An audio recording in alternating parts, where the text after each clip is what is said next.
कृपया cuckoos Maugham चॅनलला like, share आणि सबस्क्राईब करा आणि आम्हाला प्रोत्साहन द्या.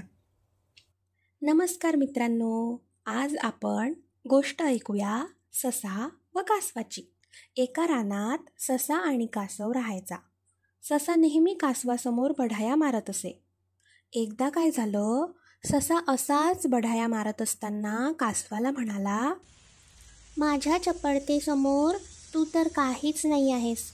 माझ्यात असलेल्या कोणत्याच गुणांची तू बरोबरी नाही करू शकत. मग त्यावर कासव म्हणाले, ससे भाऊ, तुझ्या चपळतेचा जर तुला एवढाच गर्व असेल तर मग चल, माझ्याबरोबर धावण्याची पैज लाव. आपण दोघे एकाच वेळी निघून डोंगरावर जाऊ.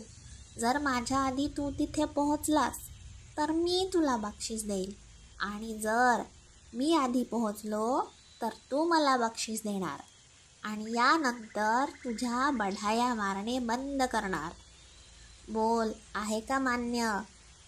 सशाने कासवाचे हे बोलणे ऐकल्यानंतर स्वतःच्याच मनात विचार केला. हा तर माझ्याबरोबर चालण्याची सुद्धा बरोबरी नाही करू शकत. पैज लावली तरी मीच जिंकणार, त्यामुळे पैज लावायला तर काहीच हरकत नाही. सशाने कासवाची अट मान्य केली. मग दोघेही एकाच वेळी तिथे निघाले. थोड्याच अवधीत ससा बराच पुढे गेला होता.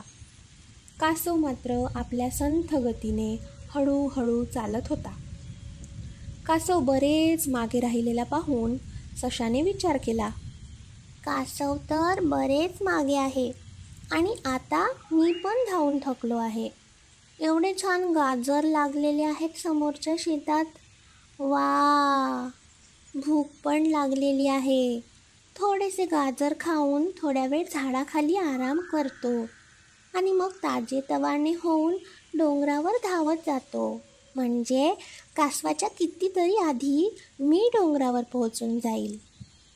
जर कासव थोडा पुढे गेलाच तर मला काही जास्त कष्ट लागणार नाही. 2-3 उड्या मारल्या की मी त्याला गाठून घेईल. असा विचार करून ससा मस्त गाजर खाऊन झाडाखाली झोपून गेला.